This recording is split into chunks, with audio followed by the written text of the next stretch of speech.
Este será um conteúdo muito profundo que abordará a temática do que é a Matrix de controle e como ela atua minuciosamente em nossa realidade de acordo com uma visão espiritual. Peço a sua inscrição e peço também que você assista até o final, pois muito do que está em nossa rotina, com certeza, está inerente a isso. A Matrix opera de acordo com uma configuração que foi muito bem engendrada e que é autossustentável, ou seja, ela possui uma forma de se manter automaticamente. Existem muitas coisas que englobam esta dominação coletiva. O fato é que devemos estar conscientes nisso, e muitas pessoas falham, pois até mesmo aquelas que se dizem espiritualistas não estão cientes destas armadilhas, pois em determinados meios de suas caminhadas, elas definem um método como sendo um meio único, irrefutável, se tornam pessoas intransigíveis e, sem perceberem, inimigas do progresso. Este meio de controle tem o intuito de remover da mente humana o seu potencial de criação e de buscar a conexão com a origem divina. Então terão diversos empecilhos que mantêm o ser humano neste controle, impedindo-o de refletir a sua própria existência. Isto é muito perigoso e você entenderá o porquê. Entenderá ao longo da história como isto foi prejudicial e é até os dias atuais. Nós temos um grande propósito em vida, que é o de alcançar a liberdade deste nível ou plano tridimensional para condições mais rarefeitas. E só podemos concluir isso de modo consciente. E o que impede este objetivo é justamente a falta de um foco necessário devido a uma atenção direcionada e fragmentada que o ser humano distribui em diferentes áreas limitantes. No pretérito, em épocas remotas, o que nós temos como religião atualmente sofreu graves alterações ou não foram muito bem compreendidas e assim deturpadas pelo filtro humano. Isso facilitou a atuação e dominação por gênios de esferas inferiores que são antagônicos ao progresso da humanidade. Eles removeram a chave essencial de que cada um tem por si mesmo, como um ser imortal, a capacidade de alcançar um nível superior e nos colocou dependentes de outros seres, pois se tivéssemos a real noção do nosso poder latente, não aceitaríamos de forma alguma cair nas manipulações destas entidades. Atualmente podemos observar a divisão religiosa daquilo que se organiza em unidade. No universo, bem como em todos os reinos da existência, não há separação. No universo, todos os reinos vivem em uma síntese movimentada por essa matriz única e inteligente, correlacionada e supre a vida de cada reino com a interação advinda do outro. Este modelo deveria ser seguido na realidade do ser humanal como uma condição natural da vida de englobar tudo o que existe e não criando uma condição separatista.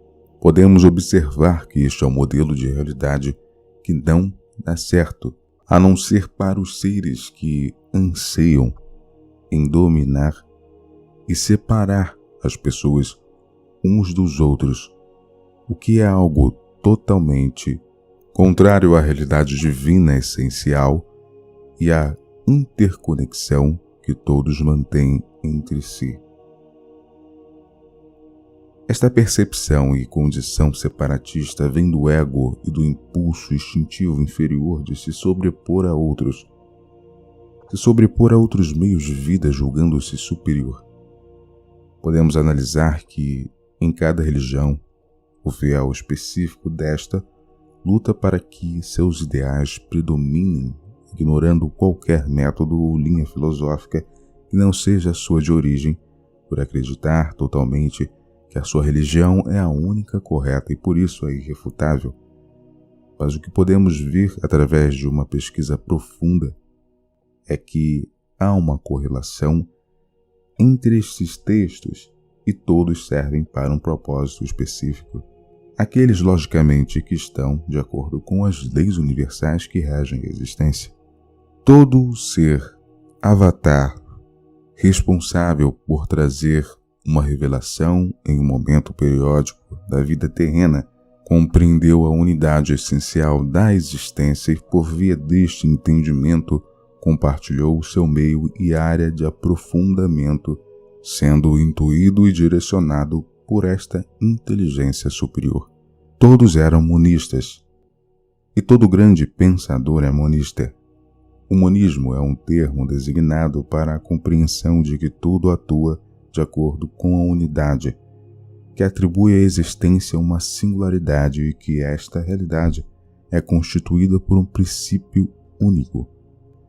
Quando os homens da ciência tentaram demonstrar as suas teorias em relação à origem da vida, foram repudiados e impelidos a removerem tudo o que haviam escrito por causa da tamanha oposição religiosa.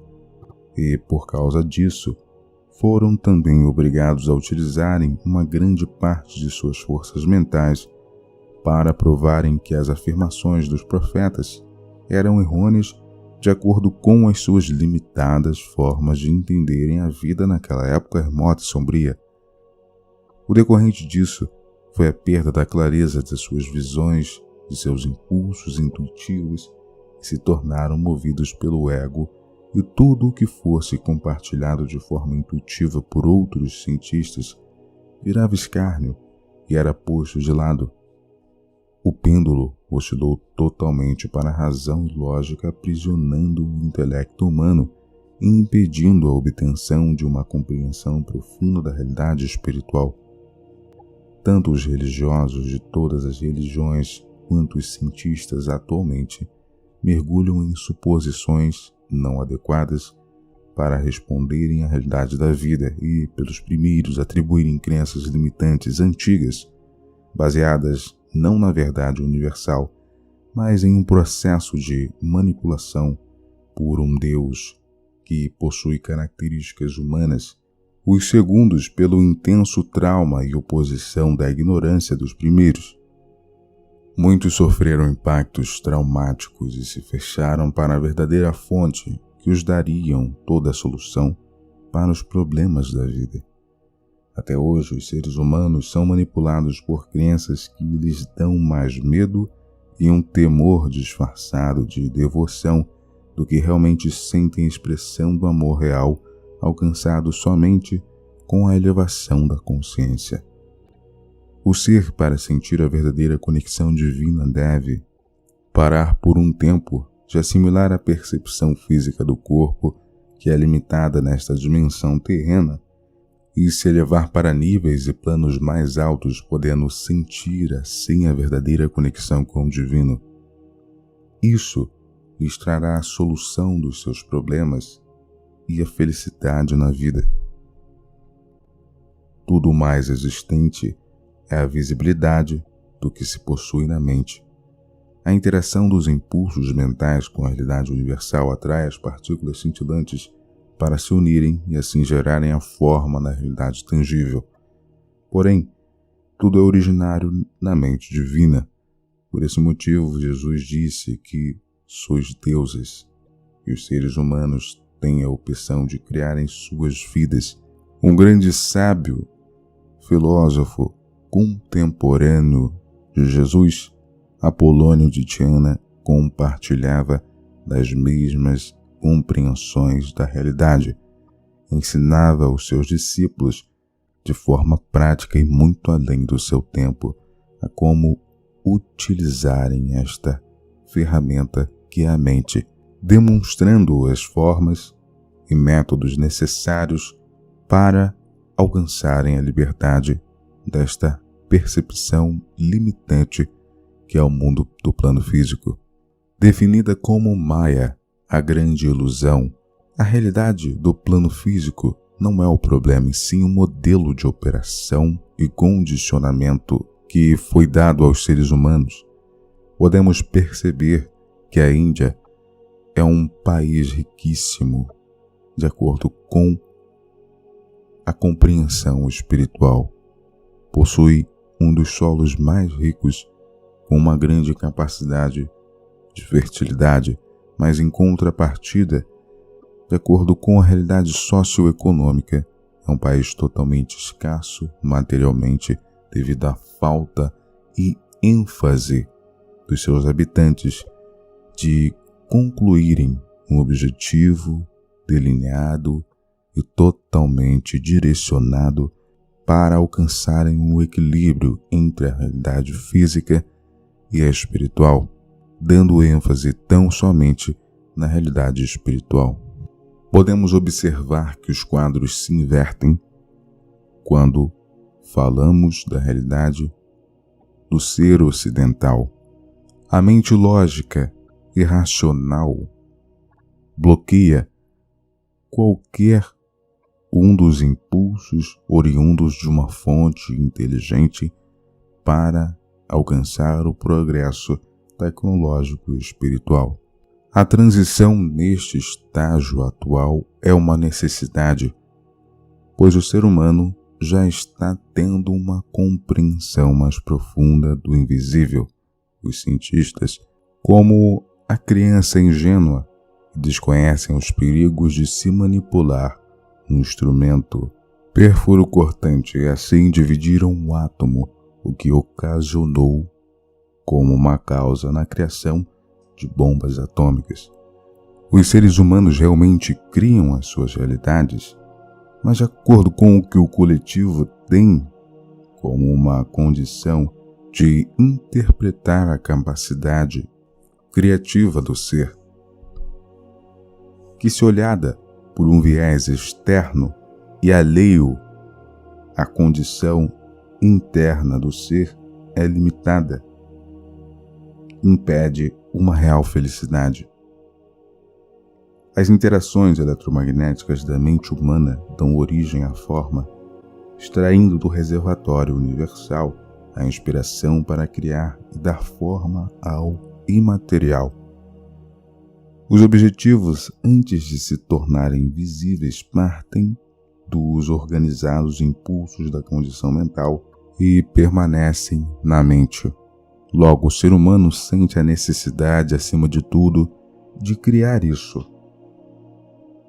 E são revestidos, estas intenções, de uma emoção e sentimento de se concretizarem, o que dá a eles a forma, de acordo com a interação da ação física, uma total interação e correlação multidimensional de mente, emoção, sentimento, corpo. A criatividade parte desta atribuição divina no ser de literalmente criar. Deus cria a todo um instante e ele não é limitado somente a um planeta na periferia da galáxia, como muitos acham. Na verdade, Deus atua de uma forma inconcebível a qualquer ser abaixo dele mesmo, porque algo superior jamais pode ser interpretado por uma condição inferior, pois esta inferior não tem a frequência necessária para interpretar a relação na qual uma condição superior vive e subsiste. É por isso que existe um grande esquema de manipulação das massas para removerem-nas da realidade que podem criar de uma forma positiva, da forma que desejam as suas vidas. Qual seria um método mais eficiente que lhes dando uma visão e realidade limitada do seu poder divino, exaltando suas animalidades com armadilhas emocionais e vícios. Assim elas seriam libertas dos cárceres das suas próprias autolimitações e também do esquema de ilusão dos seres sedentos de poder e controle. É necessário que o indivíduo consciente trilhe um caminho de retorno para a sua condição divina e assim desenvolva a plena capacidade que possui de criar a sua realidade, bem como de continuar evoluindo cada vez mais. Eu poderia utilizar como exemplo a parábola do filho pródigo, que ao se enveredar pelas ilusões do mundo, conhecer os pecados, as perdições ou tudo aquilo que estimula a animalidade e a falta de conexão divina, se cansa desta realidade e busca retornar à sua essência, à comunhão com a fonte, alcançar a autoconsciência. Aqueles que desejam entender e aprender a co-criar em suas realidades de acordo com ensinamentos profundos que elucidam esta capacidade mental, podem acessar o primeiro link na descrição. Meu querido irmão, minha querida irmã, eu agradeço a sua atenção aqui. Espero ter ajudado, nesta forma sucinta, a esclarecer determinados pontos importantes nesta realidade em que vivemos,